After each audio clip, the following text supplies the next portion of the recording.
Je suis Juliette Duquesne, je suis autrice, conférencière, journaliste. J'ai créé une collection de livres, un site internet et un podcast qui s'appelle Carnet d'alerte.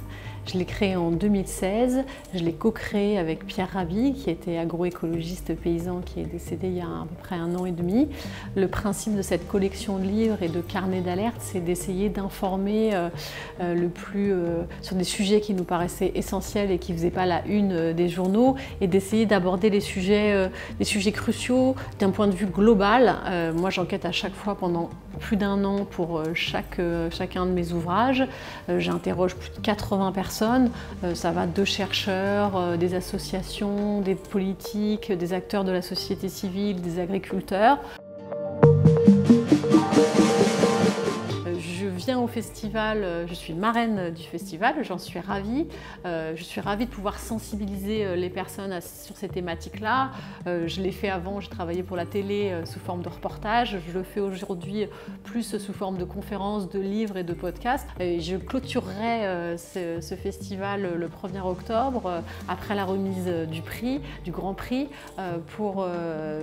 sur une conférence sur l'eau. L'ouvrage que j'ai coécrit avec Pierre Rabhi s'appelle « L'eau que nous sommes, un élément vital en péril ».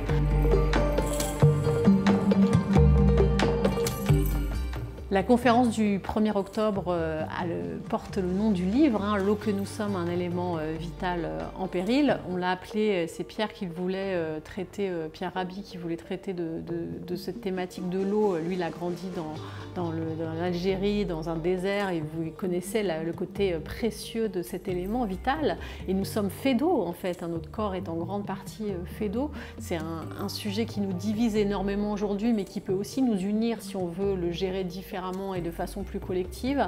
La conférence, alors dans l'ouvrage, on traite vraiment de tous les aspects qui tournent autour de l'eau, donc c'est très vaste. On suit tout le cycle de l'eau, de l'océan à l'eau, même comment on gère à l'eau de notre robinet. Dans la conférence, c'est vrai que moi, quand j'ai fait cette enquête, je me suis vraiment rendu compte du rôle crucial de l'agriculture.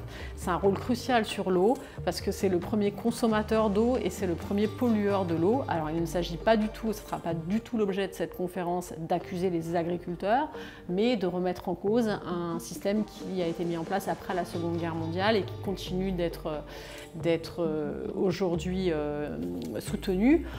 Bien sûr, on parlera quand même du changement climatique. Le changement climatique a un rôle sur l'eau. Globalement, sur la planète, il ne va pas avoir moins d'eau, mais il y a des régions où il va avoir moins d'eau et des régions où il va avoir plus d'eau. On sait qu'en France, le débit moyen des rivières devrait diminuer de 10 à 40% d'ici 2050.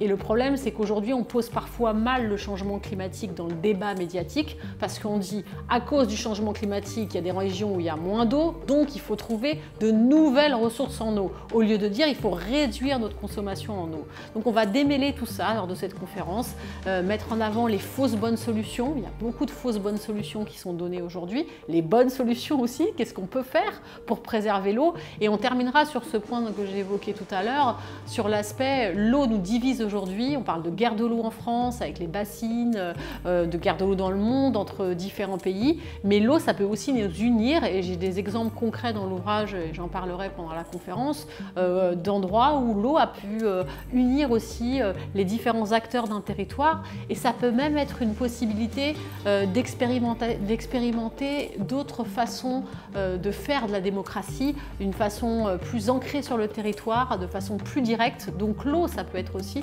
un formidable élément qui peut nous rassembler.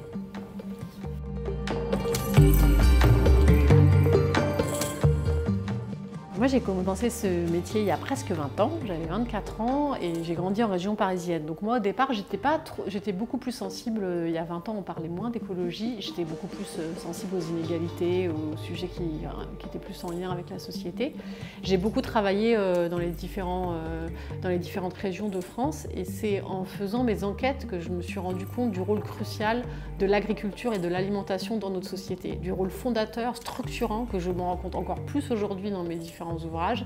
Et c'est par là en fait que ces sujets-là sont venus. C'est vraiment au fil de mes reportages. Moi j'ai grandi en région parisienne, j'étais très éloignée de tous ces sujets-là. Ça ne me parlait pas du tout. Hein.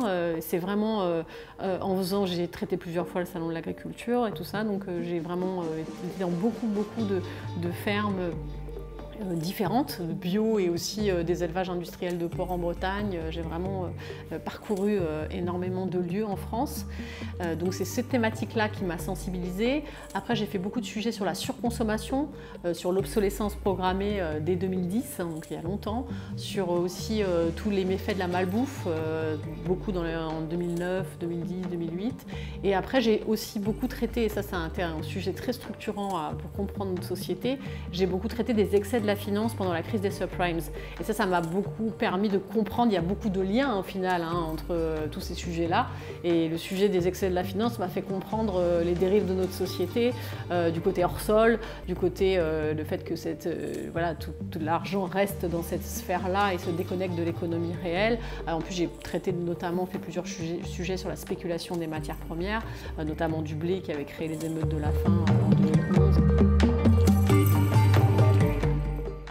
Pour trouver mon travail, vous pouvez venir le 1er octobre, comme ça on pourra échanger directement et poser des questions à la fin. Moi j'adore toujours échanger avec les personnes directement en conférence. Vous pouvez retrouver les ouvrages qui sont sortis chez les éditions Presse du Châtelet et aussi en poche, à part le dernier qui n'est pas sorti en poche, mais les autres sont sortis en poche chez J'ai lu. Donc on les trouve dans toutes les librairies, dans les bibliothèques, ou peut-être que des fois il faut le commander, mais on trouve les ouvrages.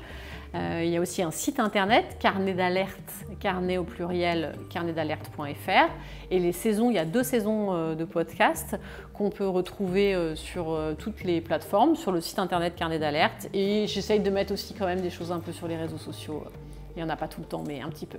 Super, merci beaucoup. Et merci. super festival. Merci beaucoup.